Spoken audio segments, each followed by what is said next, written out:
Olá, tudo bem com você? Meu nome é Sheila Hansen, eu sou terapeuta sistêmica e esse é mais um Tá Sem Tempo? Eu leio para você.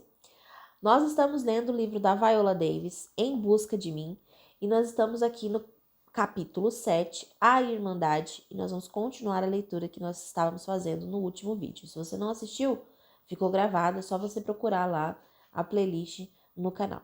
Se não assistiu e também não quer assistir, não tem problema, fica aqui e tira as lições deste capítulo. A maior parte das minhas memórias mais alegres são do meu relacionamento com minhas irmãs. Sonhamos juntas com muita determinação. Começamos uma banda chamada Hot Shoots. Queríamos ser os Jackson 5. Nunca chegamos a escrever uma canção nem tocamos instrumentos. Não tínhamos dinheiro para fazer aulas de música, mas o que nos faltava em habilidade compensávamos com garra e imaginação. Dolores ficava na bateria. Diane era a cantora principal. Eu tocava tamborim e Anita violão. Podíamos fingir e escapar para nossa imaginação. Éramos fascinadas por fogos de artifício. Um dia, compramos bombinhas. Ter o dinheiro para comprá-las foi um grande feito. Compramos em uma das lojas da esquina, por motivo dos quais não me lembro. Decidimos acender uma bombinha na cozinha do 128 e jogá-la pela janela. Fiquei responsável por segurar a bombinha. Paralisei, ou, como dizem, amarelei. Minhas irmãs gritaram para que eu jogasse, mas não consegui me mexer. A bombinha explodiu na minha mão. Ela ficou totalmente dormente. Imagine um desenho do Looney Tunes em que eu perco minha audição e fumaça sai do meu nariz e das minhas orelhas. Como coiote, fiquei de pé com a bombinha explodida na mão, minha boca escancarada. Vi os lábios das minhas irmãs dizendo as palavras, mas não consegui ouvir. Viola, você está bem? Sua burra! Te falei para jogar. Então comecei a chorar. Estou surda! Ai, meu Deus! Minha audição voltou. Minhas irmãs e eu seguimos explorando o nosso mundo. Continuamos a descobri-lo sozinhas na ausência dos nossos pais. Eles tentavam simplesmente nos manter vivas da única maneira que sabiam. Controlavam o que podiam e introduziam esforço, alegria e esperança em pequenas doses. Por exemplo, recebíamos roupas novas pelo menos uma vez por ano na Páscoa. Apesar das camas mijadas, de quase nunca ter roupas limpas, dos ratos pulando na nossa cama à noite, da mobília quebrada, da insegurança alimentar, do encanamento ruim, da falta de telefone, todos recebíamos uma roupa novinha. A potência e o poder da tradição são coisas profundas. Olha, gente, me tocou muito essa parte em que ela fala sobre a ausência dos pais, descobrindo o mundo sozinhas na ausência dos pais. E logo no mesmo parágrafo ela fala que eles faziam o que eles podiam. Apesar de não conseguir dar o básico para aquela família, os pais pelo menos se empenhavam para que elas tivessem roupa nova uma vez por ano. E ela consegue separar uma coisa da outra. É muito difícil fazer isso quando nós passamos por momentos muito difíceis, quando nós temos muitos traumas, quando nós temos muitas queixas, né, em relação ao que vivemos com a nossa família. Mas sempre é possível nós separarmos as coisas boas e as coisas ruins, trazer com a gente todas as coisas boas e ressignificar as coisas ruins, sempre nos lembrando que as pessoas só dão aquilo que têm. E nesse caso, os pais só tinham isso para dar para ela, né? Isso não significa que isso não causou trauma, dor e insegurança para ela por toda a vida, né? É pesado. Minha mãe usava pentes quentes no cabelo, um ferro para enrolar e um pente para alisar que eram aquecidos no fogão. Com pomada Blue Magic, ela alisava e fazia cachos nos nossos cabelos para a Páscoa. Na minha opinião, era um ritual sádico. Ela batia na gente e gritava: sossega o facho ou eu vou te queimar, se nos encolhêssemos. Quando aquele pente atingia uma mecha de cabelo oleosa, que chiava e caía na orelha ou no rosto, era impossível não se encolher. Às vezes, ela se distraía com a conversa e deixava o pente e o ferro no fogo por tempo demais. Esses ferros super quentes esturricavam o nosso cabelo. Sossega o facho. Ai, gente, não dá para não ler esse parágrafo e não pensar em quantas crianças não foram obrigadas, né, a se desfazer dos seus cachos, do seu cabelo crespo, porque eram induzidas pela mãe, pelas tias, pelas mulheres mais velhas da família, a não reconhecer e não valorizar o cabelo que tem, né? E aí, quanta dor e sofrimento, né? Eu já atendi muitas pessoas que têm um trauma significativo quando o assunto é cabelo. Cabelo é a autoestima da mulher, né? Mexe muito com a autoestima da mulher. E quantos traumas relacionados a isso. Hoje nós temos mais informação, né? Hoje nós temos mais mulheres que assumem os cabelos nas suas formas, do jeito que são. Mas há algum tempo, né? Há alguns anos, isso não tinha muito. E as crianças se viam neste lugar aqui, de ver a pessoa que as amava, fazendo como que uma tortura, né? Para fazer o cabelo se ajeitar de alguma forma. É muito triste. Se você tem traumas em relação ao seu cabelo, saiba que existe muito conteúdo na internet e você também pode procurar ajuda de profissional para lidar com as marcas emocionais que esse período ficou registrado em você, tá bom? No fim, ficávamos tão adoráveis em nossos vestidos longos e sapatos novos, mas caramba, como parecíamos encebadas. Mas não ligávamos, nós amávamos. Nossos pais nos davam doce, algum dinheiro, e ficávamos no pátio esperando alguém passar para ver como estávamos engraçadinhas. Por fim, Diane veio com a ideia de ir à igreja. Ela disse que era o que faziam no sul. As únicas igrejas em Central Falls eram católicas. Reunimos coragem para ir, já que a maioria das pessoas que conhecíamos na cidade eram católicas. Fomos à Holy Trinity Church e nos sentamos no fundo. Desde o momento em que pisamos na igreja, todos os olhares se voltaram para nós.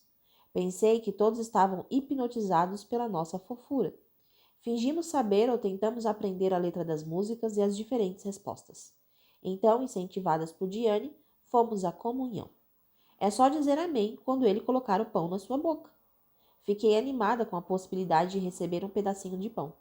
Quando chegou a hora de pegar o corpo de Cristo, o padre se inclinou e sussurrou: Você é católica? Diane, com a mão ainda aberta, pronta, balançou a cabeça e respondeu sincera: Não. Ele fez um gesto para que saíssemos. Então percebi por que nos encararam tanto. Depois disso, pegamos nosso dinheiro da Páscoa e fomos ao cinema, na Leroy Theatre, para assistir a uma sessão dupla e comer cachorro-quente ou M&M's de embalagens grandes. 75 centavos para uma sessão dupla e 35 centavos por uma embalagem grande de M&M's. O outro feriado era Halloween. Nós éramos as primeiras na rua atrás de doces ou travessuras e as últimas a voltar para casa. O objetivo era conseguir o máximo de doces possível. Enchíamos uma sacola e saíamos com outra. Nunca tínhamos fantasias, então colocávamos a maquiagem da minha mãe no nariz, na testa, nas bochechas e pronto. Não havia dinheiro para mais nada. Em um ano, decidimos sair antes que escurecesse. Corremos para fora com nossas fronhas e sacolas de papel. Foi a melhor ideia, porque éramos as únicas crianças lá fora. Não vimos mais ninguém, absolutamente ninguém. Íamos conseguir os melhores doces por sermos os primeiros. Batemos na primeira porta. Eram pais com 3 filhos. Doces ou travessuras? Gritamos. O homem pareceu totalmente assustado e desatou a rir. O Halloween é amanhã. Vocês vieram cedo demais. A esposa e os filhos dele foram até a porta e começaram a rir de nós descontroladamente. Fugimos correndo e não paramos até chegar em casa. Algumas batalhas nós ganhamos. Sobrevivemos juntas e emergimos com risadas e algumas perspectivas. E outras brutais, como abuso sexual, nós perdemos. Olha, gente, que dificuldade, né? Você se sente excluída, você sentir que nenhum lugar é para você. Para você estar em um lugar, você primeiro precisa reunir coragem para conseguir ter a coragem de ir lá e aí só receber mais uma exclusão. Olha, é uma vida muito difícil, né? E mesmo assim, as crianças tentam de alguma forma sobreviver diante daquilo. E aí agora a gente vai começar a falar sobre um assunto muito, muito delicado, que tem batalhas que a gente ainda conseguia olhar, a gente consegue pensar hoje com dor, mas que a gente ainda conseguia fazer algo para distrair, para dar risada, para brincar, para tentar se entrosar. Agora, outras batalhas eram perdidas. E aí ela vai começar a falar então de abuso sexual. Naquela época, abuso sexual não tinha nome. Os abusadores eram chamados de velhos safados e as vítimas eram chamadas de fáceis ou piranhas. Era algo coberto de silêncio, trauma invisível e vergonha. É difícil entender como era comum. O que nos tornava passivas era nossa falta de supervisão e de conhecimento. Eram tempos difíceis. O abuso ia de velhos aleatórios na rua, dizendo para nós, em especial para mim, porque era mais nova, como éramos adoráveis. Até que eu vi. Te dou 25 centavos se você me der um beijo. Eu queria o dinheiro. Aceitei. Dei ao homem de bengala um beijo na bochecha. Ele continuou ali, me encarando, esperando algo a mais. Eu olhei ao redor desconfiada até que algo me disse para correr. Uma vez, uma festa de aniversário na casa de um amigo estava lotada de pessoas bêbadas. A casa tinha uma varanda nos fundos que levava para o telhado da garagem. Era um ótimo espaço para brincar quando criança, e foi o que fizemos naquele dia. Um dos homens da festa fingia correr atrás de nós entre um drink e outro, e nós corríamos rindo. Ele nos perseguia até quase nos encurralar, mas todas as crianças conseguiam escapar, desviar ao redor dele, exceto eu. Fiquei paralisada e ele me agarrou. Todas as crianças estavam apontando, rindo por eu ter sido pega. Ele me agarrou e disse: Você é tão engraçadinha e bonita. E então começou a erguer a minha saia. Puxou de lado a minha calcinha para expor minhas nádegas. E começou a massagear fazendo sons sexuais. As crianças gritaram assustadas e correram. Eu me encolhi, dei socos até ele me soltar e corri. As outras crianças me provocaram. Ha, ha, você foi pega, aquilo foi horrível. Fiquei completamente arrasada. Para piorar tudo e tornar as coisas ainda mais confusas, eu estava sendo humilhada, e não o homem que me apalpou na frente de todo mundo. Eu só tinha 8 anos, mas me senti suja, devastada. Ainda mais traiçoeiramente doloroso foi que eu fiquei envergonhada por me sentir assim, não só pelo que aconteceu. Pense nisso por um momento. Estava envergonhada de mim mesma por me sentir violada por um agressor pervertido e adulto. Eu estava sozinha na festa. Sozinha. Abandonada para me virar e navegar por conta própria as águas infestadas de tubarões. São as oportunidades que pedófilos têm quando os pais não estão presentes. E essa reação aqui que essa criança de 8 anos teve, eu preciso correr, eu tenho raiva, eu luto e ao mesmo tempo eu me sinto culpada, eu me sinto envergonhada por algo da qual eu não tive culpa nenhuma, mas se sentia violada, né, por um agressor maior, mais velho, que deveria estar ali para orientar e não para fazer um absurdo desse, né? É uma batalha perversa. Ter que lidar com isso, ter que lidar com esses pensamentos, com essas lembranças, e é só mais um capítulo doloroso na vida da Viola, né? Éramos deixadas com garotos mais velhos, vizinhos que ficavam de babá e abriam o cinto da calça enquanto brincávamos de cavalinho conosco. Minhas 3 irmãs e eu, Daniele, ainda não tinha nascido, por vezes éramos deixadas sem supervisão com meu irmão em nosso apartamento. A curiosidade sexual passava dos limites. Ele corria atrás de nós. Perdíamos. E por fim, outro comportamento inapropriado com um efeito profundo ocorria. Compartimentalizei grande parte disso na época. Guardei em um lugar na minha psique que parecia seguramente escondido. Ao esconder, podia fingir que nada tinha acontecido, mas aconteceu. De novo, mais segredos. Camadas sobre camadas de segredos sombrios. Trauma, merda, mijo e argamassa misturados com memórias que foram filtradas, editadas pelo bem da minha sobrevivência e emaranhadas com segredos geracionais. Enterrada em algum lugar, embaixo de todo aquele lixo, eu vivo. O meu eu que luta para respirar, que quer tanto se sentir vivo. Mas essa é a jornada. A única arma que tenho para superar tudo é o perdão. É desistir de toda a esperança de um passado diferente. Ai, gente, como é pesado essa parte. Como é difícil ouvir de uma outra pessoa aquilo que de alguma forma você também já viveu. É muito complicado, né? E aí, queria ressaltar aqui o que ela diz a respeito de você guardar isso num lugar da sua psique que fica escondido, mas tão escondido, ao fato de você realmente fingir, talvez por anos, de que aquilo nunca aconteceu.